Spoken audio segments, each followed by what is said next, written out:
Hello everyone, welcome back to practice Adda 24/7।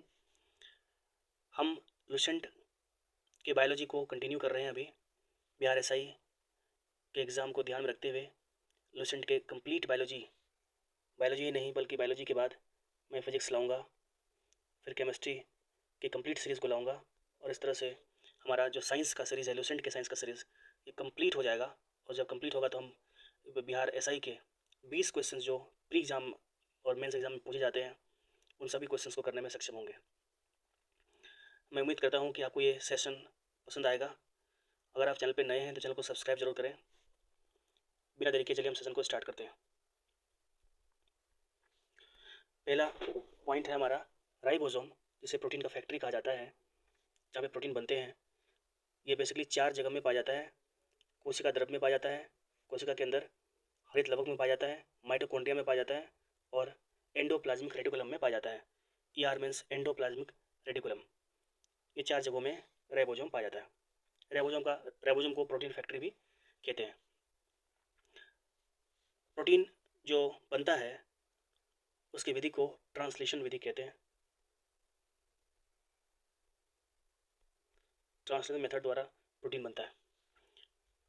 पौधों को पराबैंगनी किरण के दुष्प्रभाव से बचाता है फाइकोसाइनिन। देखिए, पौधे में एक वर्णक होता है, एक पिगमेंट होता है जो जिसका नाम है फाइकोसाइनिन। ये पौधों को पराबैंगनी किरण, हम जानते हैं अल्ट्रावायलेट रेज काफ़ी प्रभावी होता है, काफ़ी दुष्प्रभाव होते हैं इनके। तो अगर पौधों में फाइकोसाइनिन नहीं रहे तो पौधे जल जाएंगे। तो पौधों में फाइकोसाइनिन होते हैं और इसकी मदद से पौधे बचा रहता है। कोशिका के अंदर एक संरचना होती है, इसको वक्यूल कहते हैं, रसदानी कहते हैं और हिंदी में इसको रिक्तिका भी कहा जाता है। रसदानी भी कहते हैं, रिक्तिका भी कहते हैं, इसमें इसको वक्यूल्स क्या कहा जाता है। और बेसिकली ये एक कवर के द्वारा चारों तरफ से घिरा हुआ रहता है, इसको टोनोप्लास्ट कहते हैं। इस कवर को टोनोप्लास्ट कहा जाता है। अगला पॉइंट हमारा है केंद्रक न्यूक्लियस। ये किसी भी कोशिका या किसी भी सेल का काफ़ी इंपॉर्टेंट पार्ट होता है। इसकी खोज रॉबर्ट ब्राउन ने की थी। याद रखिए, काफ़ी इंपॉर्टेंट क्वेश्चन कई बार एग्जाम में पूछा गया है कि कोशिका के केंद्र की खोज किसने की थी, तो रॉबर्ट ब्राउन ने की थी। और कोशिका का प्रबंधक कहते हैं इसको। बेसिकली कोशिका के अंदर जो भी चीज़ें होती हैं वो सब यही केंद्रक तय करता है कि कैसे होना है, क्या होना है। तो इसलिए इसको मैनेजिंग डायरेक्टर ऑफ सेल कहा जाता है। प्रबंधक कहते हैं इसको। इसके अलावा जो हमारा अगला पॉइंट है, कोशिका में एक धागेनुमा संरचना होती है, इसको क्रोमेटिन बोलते हैं। क्रोमेटिन जालिका कहते हैं इसको, क्रोमेटिन होते हैं। इसकी संरचना जो होती है कोशिका में धागेनुमा होती है, थ्रेड लाइक स्ट्रक्चर होता है। क्रोमेटिन हिस्टोन प्रोटीन और DNA का बना होता है।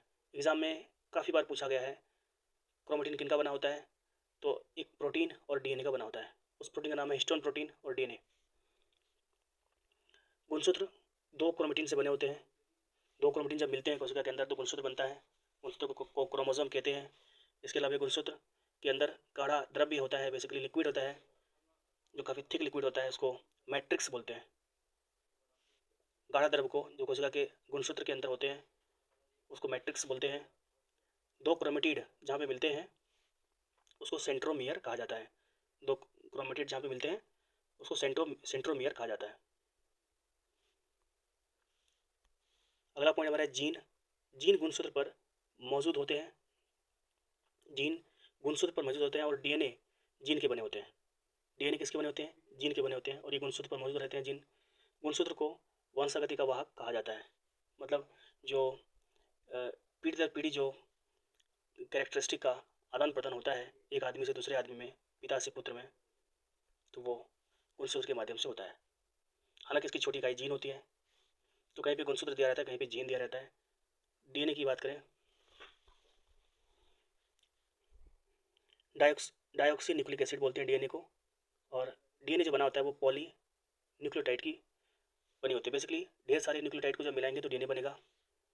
तो DNA न्यूक्लियोटाइड का बना होता है। DNA में बेस, इनके क्षार 4 प्रकार के होते हैं। DNA में 4 तरह का क्षार होता है या बेस होता है: एडेनिन, ग्वानिन, थाइमिन और साइटोसिन। मैं रिपीट करता हूँ, adenine, guanine, thymine and cytosine, ये 4 प्रकार के बेस होते हैं DNA के अंदर। इस बेस की खासियत ये होती है कि एडेनिन और थाइमिन के बीच डबल बॉन्ड होता है, ग्वानिन और साइटोसिन के बीच ट्रिपल बॉन्ड होता है। याद रखिए, काफ़ी इंपॉर्टेंट है। ये सभी पॉइंट काफ़ी इंपॉर्टेंट है एग्जाम के दृष्टिकोण से, क्योंकि ये लूसेंट है और जीके जीएस सेंट्रिक कोई भी एग्जाम हो, लूसेंट काफ़ी महत्वपूर्ण होता है। डीएनए की इकाई जीन होती है, हमने अभी बात करी थी। एक तो न्यूक्लियोटाइड्स ढेर सारे जब मिलाते हैं तो डीएनए बनता है। इसके अलावा डीएनए की सबसे जो छोटी इकाई होती है, कार्यात्मक इकाई, वो जीन होती है। डीएनए आनुवंशिक क्रियाओं का संचालन करता है, और जैसे कि हमने अभी कहा था, डीएनए जो होता है आनुवंशिक क्रियाओं, जब ये जीन है इसमें तो आनुवंशिक क्रियाओं का संचालन करेगा। ये प्रोटीन संश्लेषण को भी नियंत्रित करता है। साथ ही साथ डीएनए का एक मॉडल दिया गया था, उसको बोलते हैं double helix model. Double helix model ये 1952 में 53 में सॉरी दिया गया था, 1953 में दिया गया था डीएनए का डबल हेलिक्स मॉडल। और दो साइंटिस्ट ने मिलकर इसको दिया था, वाटसन और क्रिक। तो क्वेश्चन कई बार रहता है कि डीएनए का डबल हेलिक्स मॉडल किसने दिया था, तो वाटसन और क्रिक ने दिया था, और ये 1953 में दिया था। और इसके इस कार्य के लिए इनको कंबाइंड रूप से 1962 में 1962 में नोबेल प्राइज़ दिया गया था। प्रोटीन जो बनते हैं, अभी हमने बात करी थी इसके बारे में, प्रोटीन बनने की जो अंतिम क्रिया होती है इसे ट्रांसलेशन कहते हैं, यानी कि ट्रांसलेशन के माध्यम से प्रोटीन बनता है। हम जानते हैं कि राइबोसोम के अंदर प्रोटीन का निर्माण होता है, या जहाँ कहीं भी ईआर के अंदर भी प्रोटीन का निर्माण होता है थोड़ा बहुत। तो प्रोटीन जहाँ भी बनते हैं, बनने के मेथड को ट्रांसलेशन कहते हैं। समसूत्री विभाजन, ये सबसे पहली बात तो कायिक कोशिका में होता है।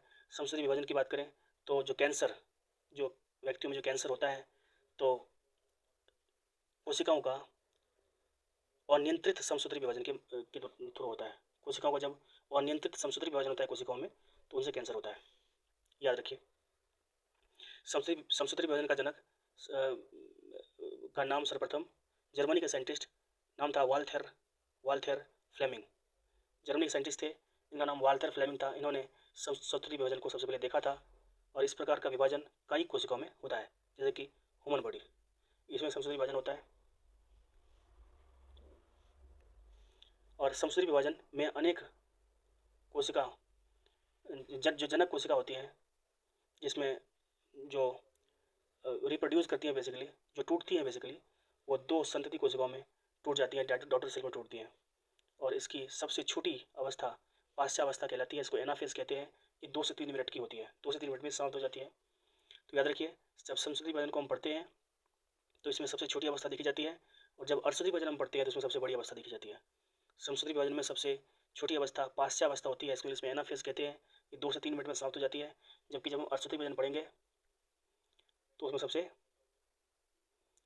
सबसे बड़ी अवस्था को देखा जाता है, जो पाश्चावस्था होती है, जो प्रोफेज अवस्था होती है। अर्धसूत्री विभाजन, इस प्रकार की कोशिका विभाजन में जो जनक कोशिका होती है, जिनका विभाजन होना है, वो 4 संतति कोशिकाओं में विभाजित हो जाता है। अर्धसूत्री विभाजन में जनन कोशिका में होता है। देखिए, कोशिका अगर हम बात करें तो 2 प्रकार की, एक कायिक कोशिका और एक जनन कोशिका। एक कायिक कोशिका होता है और एक जनन कोशिका होता है। कायिक कोशिका में समसूत्री विभाजन होता है, जबकि जनन कोशिका में अर्धसूत्री विभाजन होता है। इसके अलावा अर्धसूत्री विभाजन में जनन कोशिका में क्रॉस ओवर के माध्यम से कोशिका विभाजन होता है। हम जानते हैं अर्धसूत्री विभाजन में जो जनक कोशिका होती है वो 4 संतति कोशिका के डॉटर सेल में विभाजित होती है, और जो मेथड होता है इसका, वो क्रॉस ओवर के माध्यम से होता है कोशिका का विभाजन। इसके अलावा इसकी जो प्रोअवस्था होती है वो सबसे लंबी होती है। हमने कहा था कि समसूत्री विभाजन के अंदर वाल्टर फ्लेमिंग ने जिसको देखा था, समसूत्री विभाजन की खोज वाल्टर फ्लेमिंग ने की थी, तो उसमें सबसे छोटी अवस्था देखी जाती है। जबकि अर्धसूत्री विभाजन में सबसे बड़ी अवस्था देखी जाती है। उसमें सबसे छोटी अवस्था थी पाश्चावस्था, और इसमें सबसे बड़ी अवस्था है प्रोफेज अवस्था। सर्वप्रथम प्रकाश संश्लेषित जीव जो पूरी पृथ्वी पर जो सर्वप्रथम प्रकाश संश्लेषित जीव हुआ, उसका नाम था साइनोबैक्टीरिया। पक्षियों का विकास सरीसृप से हुआ है। पक्षियों का विकास जो हुआ है सरीसृप से हुआ है। सरीसृप का विकास मत्स्य वर्ग से हुआ है, और पक्षियों का विकास सरीसृप से हुआ है।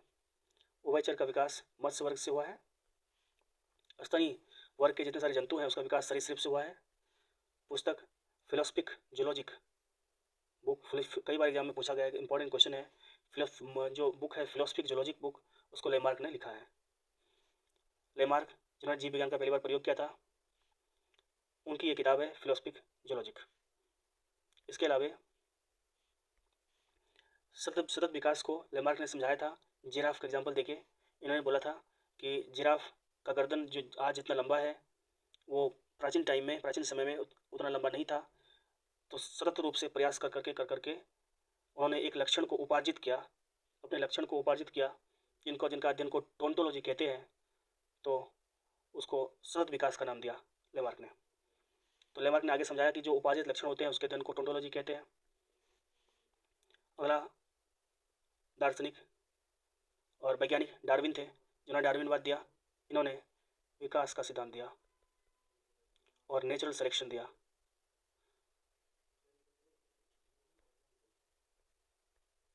नेचुरल सिलेक्शन,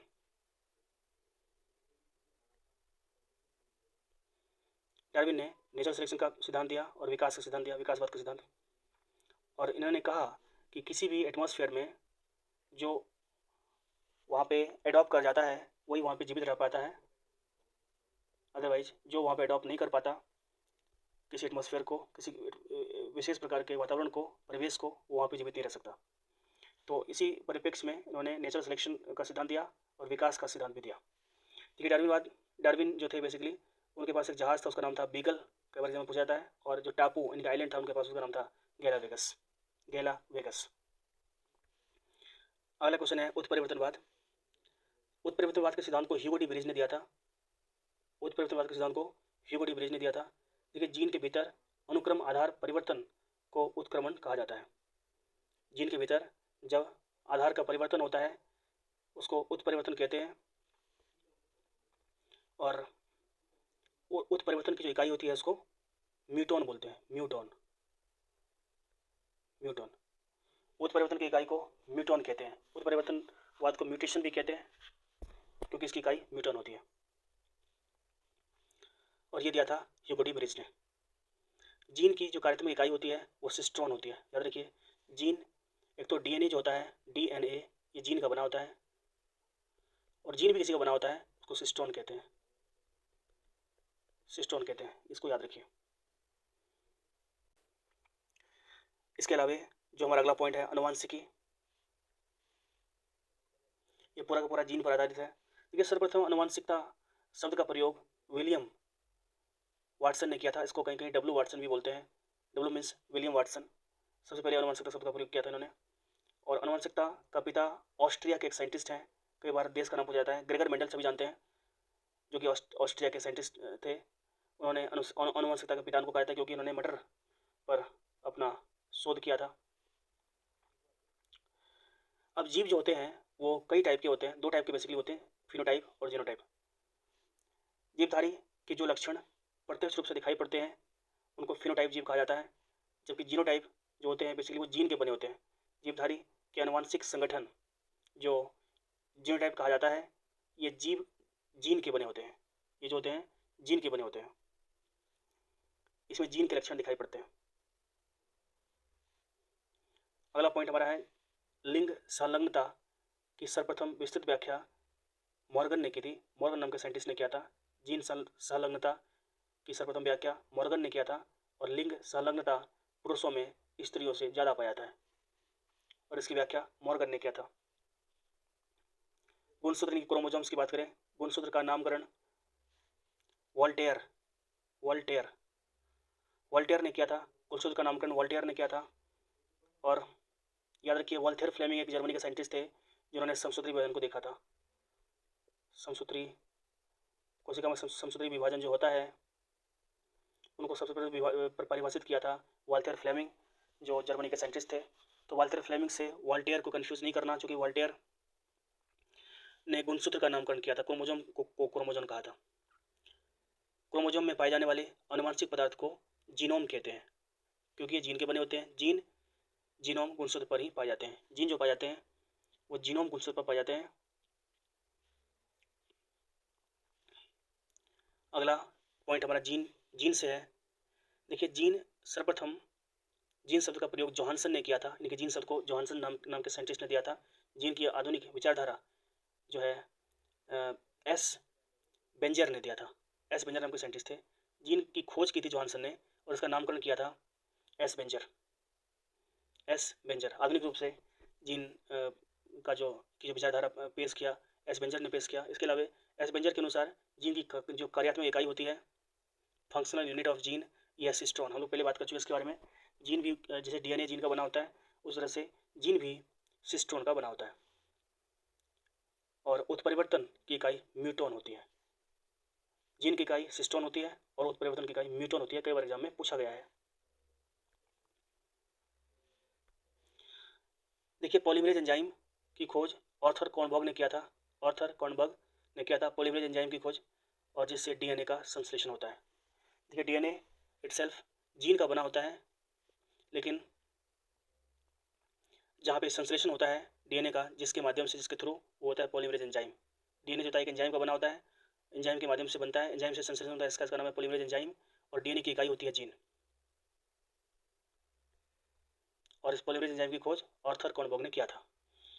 अब हम कुछ जीव की बात करते हैं जो फ्रिक्वेंटली एग्जाम में पूछे भी जाते हैं, और उनमें कितने गुणसूत्र होते हैं। जैसे स्कैरिस एक छोटा सा जीव है, इसमें 2 गुणसूत्र पाए जाते हैं। मच्छर में 6 गुणसूत्र पाए जाते हैं। घरेलू पक्षी में 12 गुणसूत्र पाए जाते हैं। मटर के पौधे में 14 गुणसूत्र पाए जाते हैं। प्याज में 16 गुणसूत्र पाए जाते हैं।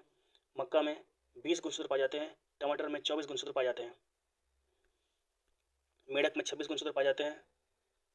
नींबू में 18 और 36 गुणसूत्र पाए जाते हैं। वैसे हमारे बोलचाल में 2 तरह की नींबू होती है, तो उसमें से आप इसको कोरिलेट कर सकते हैं। 18 और 36 नींबू में 18 गुणसूत्र भी पाए जाते हैं और 36 गुणसूत्र भी पाए जाते हैं। बिल्ली में 38 गुणसूत्र पाए जाते हैं। चूहा 2 प्रकार का होता है, एक माउस और एक रैट।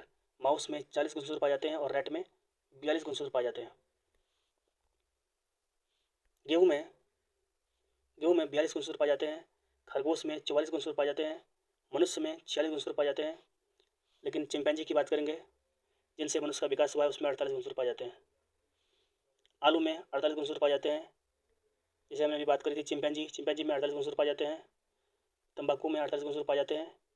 घोड़ा में 64 गुणसूत्र पाए जाते हैं। कुत्ता में 78 गुणसूत्र पाए जाते हैं। कुत्ता में 78 गुणसूत्र पाए जाते हैं। कबूतर में 80 गुणसूत्र पाए जाते हैं। टेरिडोफाइट्स में 1300 से 1600 के बीच, जो भी टेरिडोफाइट्स में जितने सारे लिविंग बींग्स आएंगे, उसमें 1300 से 1600 गुणसूत्र तक पाया जाता है। ये बायोलॉजी का जो वीडियो लेक्चर था, उसका ये दूसरा वीडियो था, और बहुत जल्द इसका तीसरा वीडियो आएगा। हमारा उद्देश्य है कि जल्द से जल्द हम लुसेंट के साइंस को कंप्लीट कर सकें।